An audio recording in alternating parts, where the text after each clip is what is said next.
Hello, my name is Mathias and welcome to the weekly Wildcard draft, where usually I take a look at what I think is the best squad to have in Fantasy Premier League for the next 4 to 5 game weeks. But seeing as we are at the end of the season, we have finished 38 game weeks, 38 grueling game weeks for me because it's been my worst season of all time. We're actually going to do a quite different team this time around. We're going to choose the 15 players that have been the most annoying to own for me this season. And or not own for that matter, because some of these players have been really good at some points in the season, but I never seem to get them at the right time. So that accounts for pretty much all the city midfielders who I never managed to get at the right time, but we'll get to that later because we're going to go by position. We're going to go with goalkeepers first, then defenders. We're going to move on to the midfielders, and then finally at the end of the video we'll talk about the forwards as well. But we are also going to highlight one player for each position that has been pretty good for me, and we're starting with the goalkeepers. And the first goalkeeper I want to talk about who has been good for me was Kepa Arrizabalaga, who I owned for 9 game weeks. I played him in 8 out of those 9 game weeks, and if I'd played him in 9 out of 9 game weeks, I would have had an even higher score in terms of the points per match for my own team.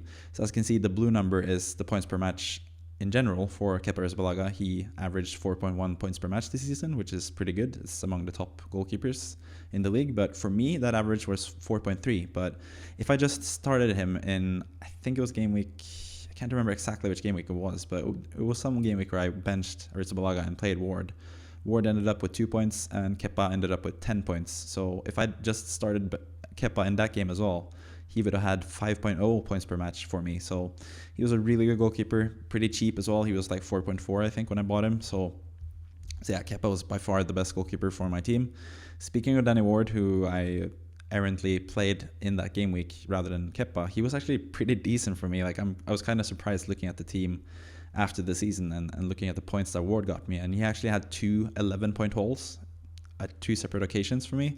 So that brought his points per match average for me up to 4.0, which is better than his usual 3.5. So Ward was actually a decent goalkeeper for me. So I was sure he was going to be one of the 2 goalkeepers I was going to talk about in this video as the 2 worst goalkeepers, but he was actually pretty decent. But I have 2 other options for the worst goalkeeper of the season, and they have sort of different stories. We have Sanchez first. Like I said, I had Ward from the start of the season. I had Ward and Everson, so first 4 game weeks were terrible. Ward had 1 point in each of those games.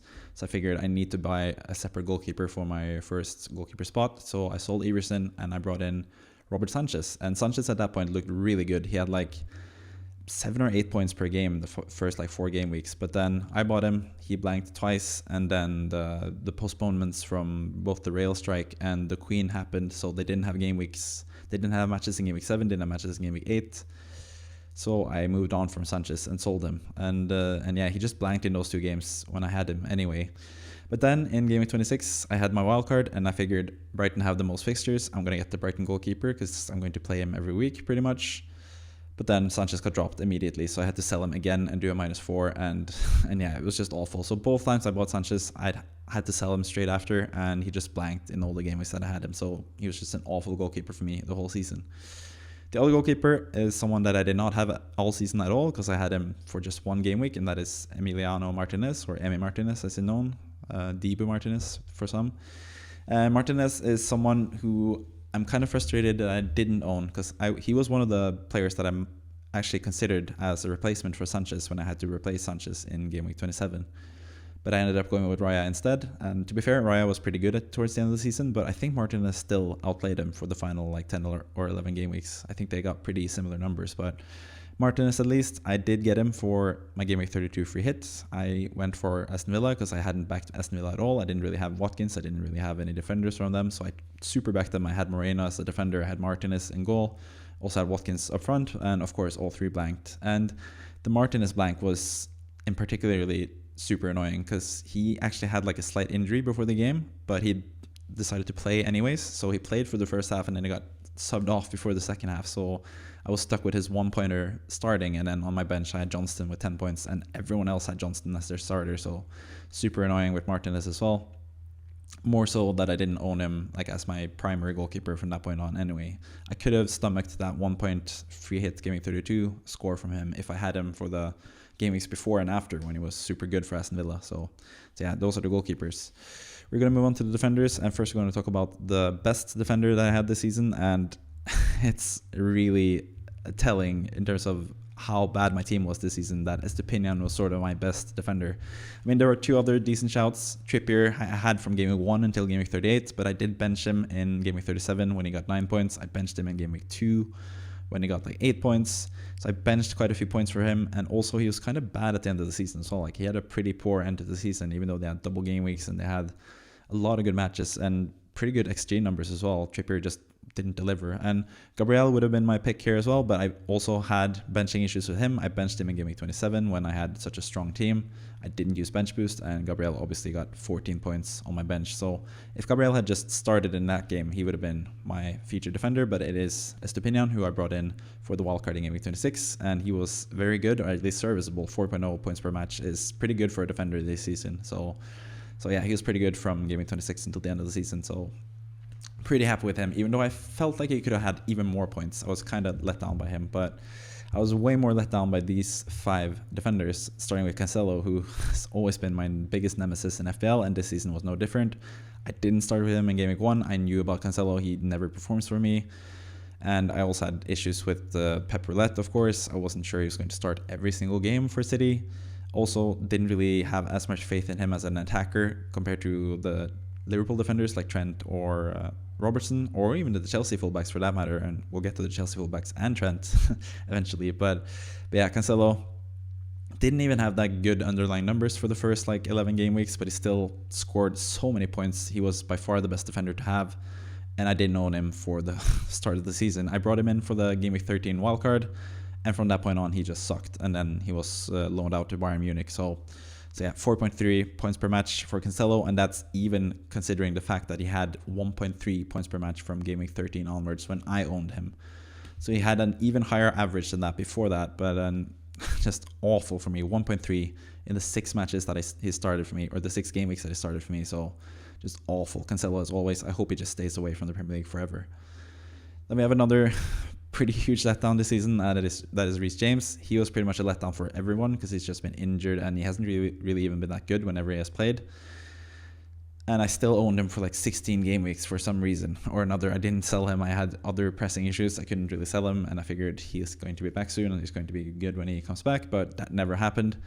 I think he scored because I also didn't start the season with him. Like, I also went away from him because I was afraid of the injuries. I was afraid of Tuchel playing him as a right centre back. Wasn't sure about Chelsea, but of course he scores 7 goals in the first game week and then 7 goals in the second game week. So I bring him in for game week 3. He blanks straight away, and then he has like 7 points, I think, in game week 4, and that was the final point return I had for him all season. And still, I had him for 16 game weeks in total, only started in 9 of them, and he averaged 1.7 points per match in those 9 game weeks. So yeah, just awful again. Reece James, he's a bit of a troll for everyone really, because he hasn't really been that good since he had that really nice moment at the start of Tuchel's period with Chelsea. But since then, it's just been injured and just been a big troll for everyone really. Chilwell as well, he did actually better for me than he did in general. He had 3.2 points per match for me and 3.0 in general, but still, I was so let down by Chilwell, especially the first time I brought him in. I brought him in for game week 10 because I had the wildcard in game week 13, so I figured I could do like a double Chelsea defense from game week 10 until 12 because they had really good fixtures then, and then they had really poor fixtures from game week 13 onwards. So I figured I can get Chilwell and have him alongside Reece James, and I'll have double Chelsea defense and get a lot of points before I wildcard them out. But of course, Reece James gets injured in game week 10. He gets 1 point in that game and doesn't play in game week 11 and 12, and Chilwell as well was rotated in 2 out of these 3 game weeks. So I ended up getting 5 points from him in those 3 game weeks, and I ended up getting 1 point from Reece James in those 3 game weeks. So I got 6 points from 3 game weeks in a row, where Chelsea actually kept a clean sheet in all of the matches. So major letdown from Chelsea defenders. It's always been City defenders and Chelsea defenders have always been terrible for me, and this season was no exception. Chilwell as well.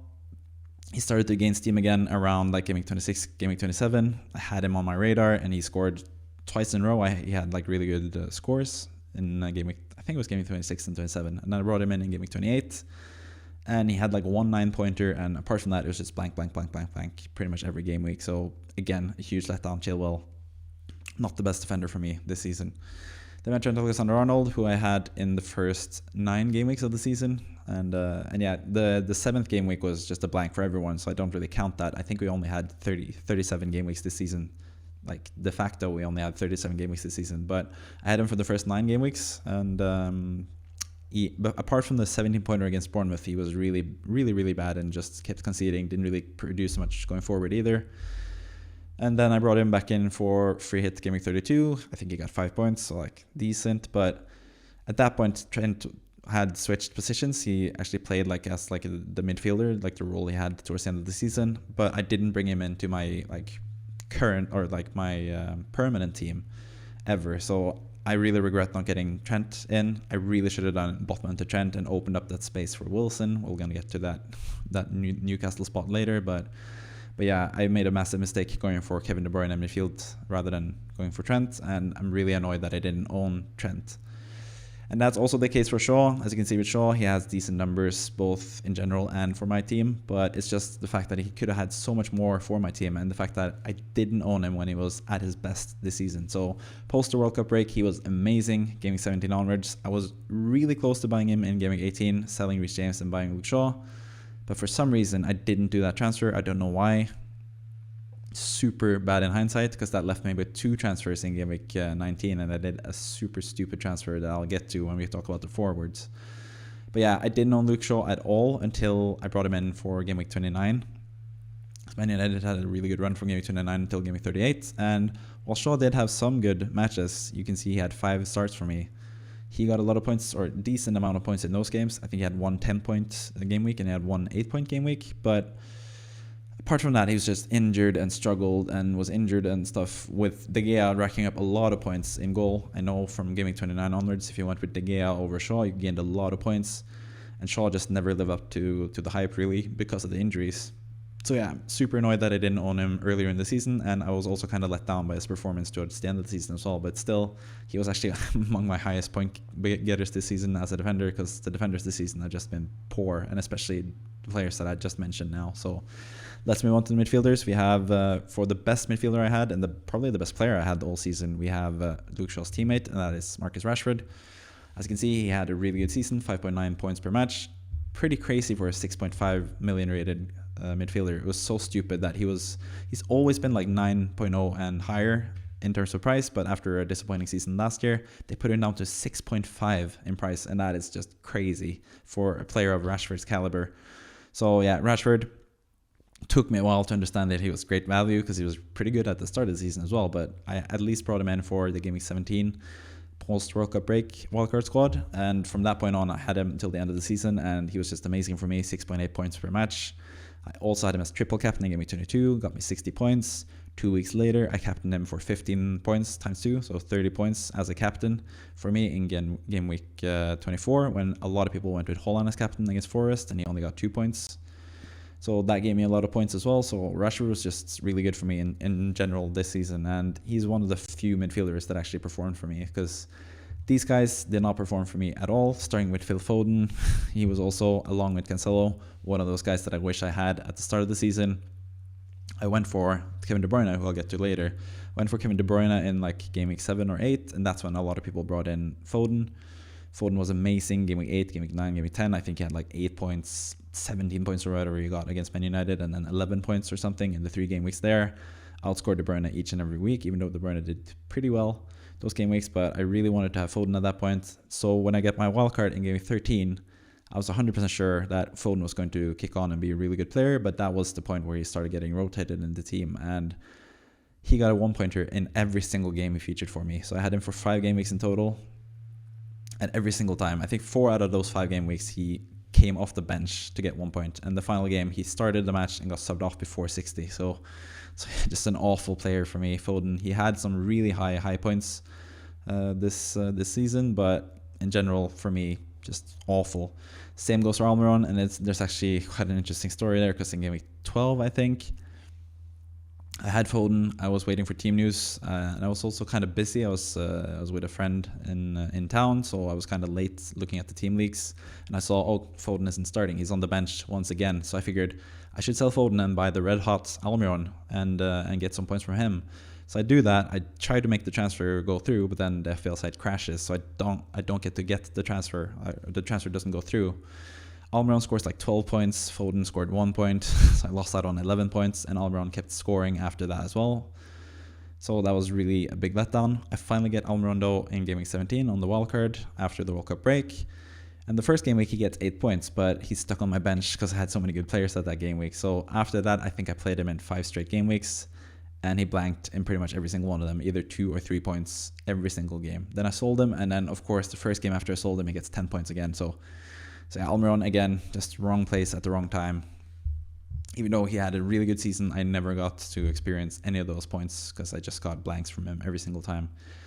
Then we go to Kevin De Bruyne. He has a decent points per match average for me, but at the same time, I also had him rather than other City midfielders that were really good at that time. So I already mentioned the Foden part in like Game Week 8 to Game Week 10.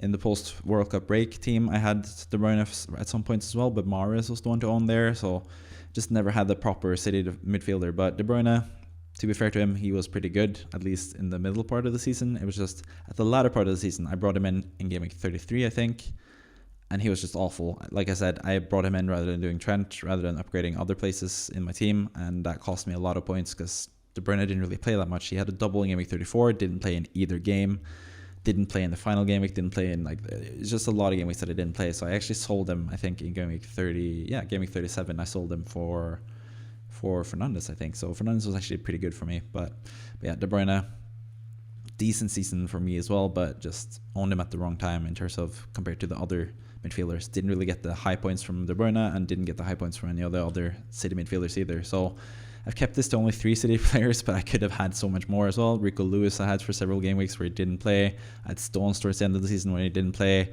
I had Mahrez who blanked. I had Bernardo Silva earlier in the season. He didn't really score that much. So I never had Alvarez, but apart from Haaland, the City players have just been awful for me all season, and that's usually the way it is for me in FPL. I think I'm going to be really stingy when it comes to City midfielders going forward because you can't really never ever trust them to play, or at least I'm going to research and see when Mahrez and stuff plays because he is really good when he's really good.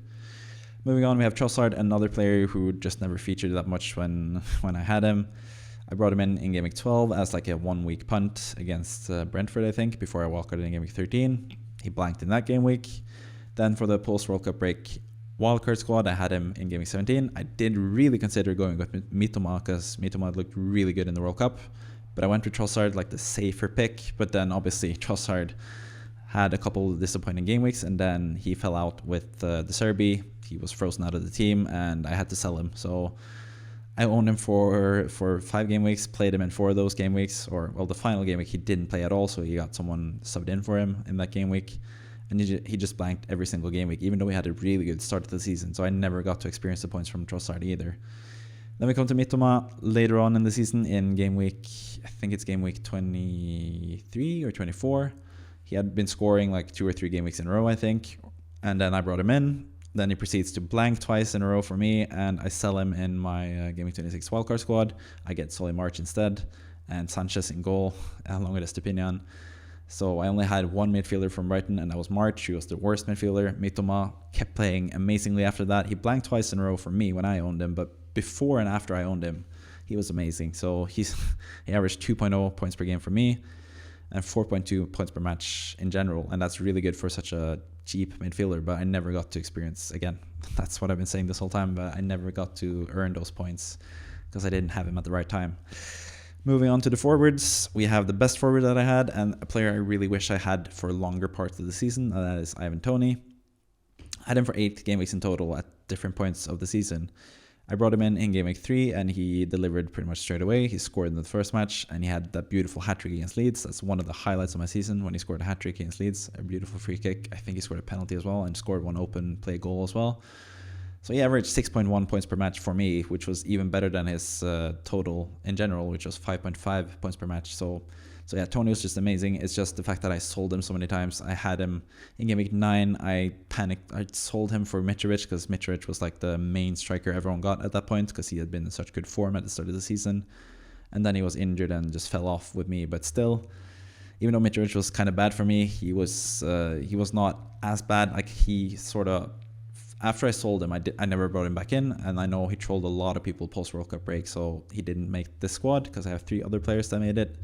Isak is kind of a controversial one because he actually did pretty well for me. It's only 3.5 points per match, but still, he did pretty well for me, but I'll get to Isak eventually and why he's included in this team. But the other two strikers are just 100% in the team, locked, and both of those guys were really good, especially at the end of the season when I didn't have either of them. So yeah, starting with Kane. This was the first mistake I did this season. I had Kane in like a 3-meme squad at the start of the season, or right before, not the start of the season, but like until an hour before the first deadline, I had Kane in my team. I had Kane, Salah, and Haaland. But then at the end, I got cold feet. I figured I don't have enough playing room. Like I don't have enough funds to move around if I need to switch out someone else. So I sold Kane. I actually bought Wilson, which we'll also talk more about. But yeah, I could have owned Kane from game week 1, and I didn't. And I didn't own him for the first 16 game weeks of the season either, even though he scored pretty much every game week, just consistently getting 5.6 points, 5.6 points.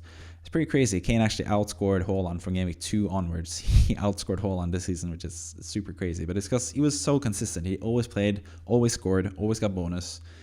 And I rarely owned him is sort of an understatement, because I had him for 14 game weeks, but I'll get to that. So game week 17, this is also partly why he's like the number one forward that I regret owning at points, or not owning at points this season. I bring him in for game week 17.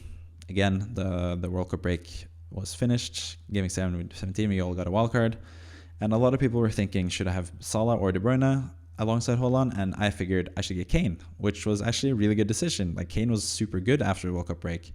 It's just the fact that the first 2 game weeks after the World Cup break, he wasn't that good. He scored in the first match, I think, and only got like 6 points. And then in game week, game week 19? No, game week 18. Yeah, game week 18, he played against Aston Villa, and Spurs looked awful. They looked super bad. He got 2 points. He was never really close to scoring as well. And at that point, I was just like, I can't be dealing with these players playing for terrible teams. So I figured, since I have 2 transfers, I got to use 1 transfer at least. Anyway, I might as well just sell Kane, because I don't want to have players from bad teams. I brought in Darwin Núñez instead, because Liverpool were really good at that point. Darwin was getting a lot of chances. He wasn't converting them, but I figured it's only a matter of time before Darwin starts scoring. So I bring him in for game week 19. I sell Kane and I buy Darwin Núñez. Darwin gets injured straight away, gets like 1 point, I think, and Kane gets 16 points against Crystal Palace. And I had to rectify that transfer straight away and just sell Darwin and get Kane back. So I lost just 20 points out of selling Kane that game week as well. Then I kept him from like game week 20 until game week 33, I guess. Or game week 32, can't remember exactly. Game week 32, because game week 32 was the free hit week. But he played pretty well for me, 5.4 points per match. Decent, but at the same time, he was just consistent. Didn't really have those big double-digit hauls that he had at other parts of the season. And then I sold him towards the end of the season. And from that point on, I think he scored pretty much every game week, including the final game week of the season, where I didn't bring him in either. I know a lot of people did the Haaland to Kane move in the final game week. I probably would have done that as well, but it's just the fact that I was trying to catch my mini league rival, my co-host on the podcast, Kimo, who went with Kane and had triple captain Kane. So I figured, for me to catch Kimo, I have to captain someone else. I have to get someone else, basically, and just hope that Kane fails. But of course, he scores 2 goals and gets an assist against Leeds. So he further just damages my rank and makes sure that I finish outside the top million, which I have never done in FPL in my like 15 seasons of playing. So yeah, just been an awful season, and Kane is a big part of that, because I should have had him game week 1. I should have just kept faith in him from game week 17 onwards. But he kept punishing me when I sold him, and I never should have sold him. He was probably the best player in FPL this season, apart from Haaland at the start of the season was amazing. But yeah, Kane, really regret not having him for 38 out of 38 game weeks, because that probably would have been a good idea to have. Then we have the striker that I sold Kane for to get in game week 1, and that was Callum Wilson. I did also upgrade midfielder to get Bowen, who was another player who could have been in this team, because he really just blanked the first 5 game weeks, and then I never had him from that point on. But speaking of Wilson, he scored in the first game week. He was actually really close to scoring twice against Nottingham Forest, I think, in the first match. Looked pretty good. Then the second game didn't look as good, and then the third game they had City, and I just had other issues. I brought in Tony, who I mentioned, who was really good for me. So I sold Wilson. Then in game week 15, I get Wilson back, and he blanks because he was sick. So he played like 45 minutes and got subbed off. And then the following game week, when I also owned in game week 16, he was also sick and played for just a little bit, I think. I really should have brought in Alvarez rather than Wilson in game week 15. So that was another big mistake for me. And then at the end of the season, when Wilson turned it up and started playing as a striker and scored every single game week from game week 33 onwards, I couldn't own him because I had Isak, I had Trippier, and I had Botman. So I had three Newcastle players. I couldn't get a fourth one. I didn't want to sell Isak because Isak had been so good to me. So I just kept faith in Isak, and Wilson just outscored him every single game week, and especially in double game week 36 when a lot of people, or at least Kimo, my co-host, and some other people had Wilson as captain while I had Isak as captain.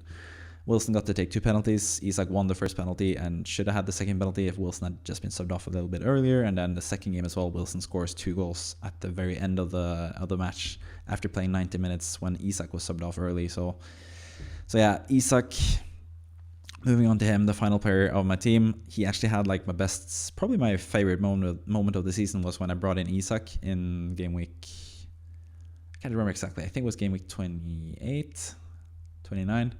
Something like that. But one of those game weeks, I brought in Isak and he scored his double against Nottingham Forest. He scored a really nice goal. And then he actually had an assist that was taken away from a stupid offside call as well. And then finally he scored a penalty in injury time that got me 13 points. I was so happy I went with Isak rather than Watkins. And Isak outplayed him in the first game week. But from that point on, going with Isak rather than Watkins turned out to be a massive mistake because Watkins just kept scoring every single game week. He outscored Isak by a lot of points. And then when game week 33 came around, when Wilson started doing well, if I had Watkins instead, I could have bought Wilson rather than buying Isak and had a lot of points from him as well. So if I'd done, I can't remember exactly which game week I brought in Isak, but if I brought in Watkins at that point and then sold Watkins for Wilson when it made a lot of sense to sell Watkins because he was getting tougher fixtures and actually tapered off and didn't really do that well towards the end of the season. If I'd done Watkins and Wilson rather than having Isak the whole time, I would have gained 51 points. So that's a lot of points lost from going with Isak rather than Watkins. So that's sort of why he makes the team. He was pretty good for me, 3.5 points per match, not the worst. It's okay, but it's also kind of close to what Trent Alexander-Arnold and Shaw and those guys have had for me as well. So Isak could have been worse. It could have been Havertz. Luckily, I didn't do Havertz, but still, it was still a massive letdown. So he gets the final spot, even though I really like Isak, and I think he did a decent job for me. It's just the fact that he blocked Wilson and he blocked Watkins for me. So that's pretty much why he's in the team. I also could have had someone like Skamaka I had for a couple game weeks, didn't do anything. Mitrovic, like I mentioned earlier, wasn't that good for me either. There were a couple other alternatives at the striker position, but I think Isak as well. Him or probably the Arsenal strikers. I was kind of let down by Gabriel Jesus, who I owned from game week 1 until game week 16. He was really good at the start of the season, and then when most people sold him in game week 9 or 8, I figured I can keep him and he's going to score a lot of points. People will regret selling him, but he didn't really score that much. So Jesus and then Nketiah as well weren't as good as I was hoping for after that. But that pretty much wraps up the whole team. This is my worst 15 players this season, the players that have brought me the most pain because I have had them at the wrong time. That's usually what you have to avoid in FPL, and that's something I'm going to try to learn for next season. But anyways, that's it for this video. There won't be like a FPL podcast. We're going to do like a season review, but Kimo is in Copenhagen, so I want to do it with all three of us together. So I'm going to wait for him to return from Copenhagen before we record that. And in that podcast, probably coming in next week, we'll talk about Game Week 38, what happened with Game Week 38, talk a little bit about the season, talk a little bit about our best moments, our best signings, our best transfers and stuff this season. And we're also going to talk about our team of the season, not FPL team of the season, but like our actual Premier League team of the season as well. So we're going to have like a pretty expansive podcast coming up as well. So anyways, I hope you like this video. I hope you like this channel. Hopefully you've seen a couple of these videos already. If you're new, please subscribe. If you're old, please subscribe as well. I don't know why YouTubers keep saying subscribe if you're new. If you've been watching for a long time and you're not subscribed, then please subscribe as well. Trying to get a lot of subscribers. That is my goal for next season. I've said, because of this terrible season where I finished outside the top million even, which is awful. Like I can't believe I actually did that badly. But I've said for next season, if I don't finish inside the top 10k, or if I don't get 10k subs on YouTube, I'm going to retire from FPL. So please, if you want to keep watching this content, if you want to keep seeing me play FPL, then please subscribe. I'm trying to reach 10k. I'm pretty far off that point now, but hopefully for the summer, I'm going to get a lot of new subscribers, a lot of new traffic from my website. I'm going to post like a big FPL guide that I do every year. I've done it every year since like 2017, I think. So it's going to be a huge guide. I'm going to do a lot of videos this summer as well when FPL launches. So it's going to be a lot of fun to watch. So please subscribe if you haven't already. And with that, I'm going to leave you. Thank you and goodbye for this awful season. I'm looking forward to getting done with this season. And next year, I'm going to win the whole damn thing. Trust me. Okay. Bye.